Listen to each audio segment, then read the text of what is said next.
ମାଓମୁକ୍ତ ହବାର ଘୋଷଣା ଅମିତ ଶାହା କହିଛନ୍ତି। ଅମିତ ଶାହା ତ କହିଲେ ଯେ ମାଓମୁକ୍ତ ହେଇସାରିଛି ଭାରତ। 26ରେ ମାଓମୁକ୍ତ କ'ଣ ହେବ? ପ୍ରଥମ କଥା ହେଲା ତ ଗତ ସରକାର ସମୟରୁ ଓଡ଼ିଶାରେ ମାଓବାଦୀ କାର୍ଯ୍ୟକଳାପ ସିଗ୍ନିଫିକାଣ୍ଟଲି କମିଛି। ତେଣୁ ମୁକ୍ତ ହେବ ମାନେ କ'ଣ ମୁକ୍ତ ହେବ?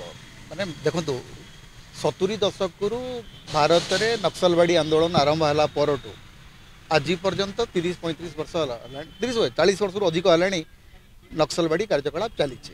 ଏବଂ ଯେତେବେଳେ ପର୍ଯ୍ୟନ୍ତ ଆପଣ ଗୋଟେ ସମତା ଭିତ୍ତିକ ସମାଜ ଗଢ଼ି ନାହାନ୍ତି, ଯେତେବେଳେ ପର୍ଯ୍ୟନ୍ତ ଆଦିବାସୀଙ୍କୁ ଆପଣ ବିକାଶର ଧାରାରେ ସମ୍ପୂର୍ଣ୍ଣ ଭାବରେ ସାମିଲ କରୁନାହାନ୍ତି, ଯେଉଁ ସ୍ଲୋଗାନ ଧର୍ମୀ ସାମିଲ ନୁହଁ, ଯେ ସେମାନଙ୍କ ପାଖରେ ଯଦି ବିକାଶ ପହଞ୍ଚି ନାହିଁ, ଲୋକଙ୍କ ପାଖରେ ଯଦି ଉନ୍ନତିର ଧାରା ପହଞ୍ଚି ନାହିଁ, ତାହେଲେ ଏଭଳିଆ ଅସନ୍ତୋଷ ରହିବ ଏବଂ ଏଭଳିଆ ଉଗ୍ରବାଦୀ ମୌଳବାଦୀ ଚିନ୍ତାଧାରା ଲୋକଙ୍କ ଭିତରକୁ ଯିବ।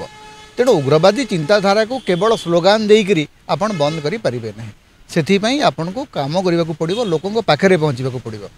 ଅନେକ ଗୁଡ଼ାଏ ଦୁର୍ଗମ ଅଞ୍ଚଳ, ଅନେକ ଗୁଡ଼ାଏ କଟକ ଅଞ୍ଚଳ ସରକାର ନିଜେ ତିଆରି କରୁଛନ୍ତି। ଆପଣ ଭାବୁନାହାନ୍ତି ଯେ କାହିଁକି ମାଲକାନଗିରିରେ ଏତେ ପରିମାଣରେ ମାଓବାଦୀ କାର୍ଯ୍ୟକଳାପ ବଢ଼ିଲା? ଯେ ଆପଣ ଗୋଟେ ନିର୍ଦ୍ଦିଷ୍ଟ ଅଞ୍ଚଳକୁ କଟ୍ ଅଫ୍ କରିକି ରଖିଦେଲେ, ଦୀର୍ଘ ବର୍ଷ ଧରିକି କଟ୍ ଅଫ୍ କରିକି ରଖିଦେଲେ ଆପଣ, ଯାହାଫଳରେ ସେଠି ଉଗ୍ରବାଦୀ କାର୍ଯ୍ୟକଳାପ ବଢ଼ିଲା। ତେଣୁ ତାକୁ ବୁଝି ବିଚାରି ଚିନ୍ତା କରିକି କହିବ। ତେଣୁ 26 ପର୍ଯ୍ୟନ୍ତ ମାଓମୁକ୍ତ ହୋଇବ, ଏମିତି ଦେଖିଲେ ଓଡ଼ିଶାରେ ମାଓବାଦୀ ଗତିବିଧି ଯଥେଷ୍ଟ କମିଛି।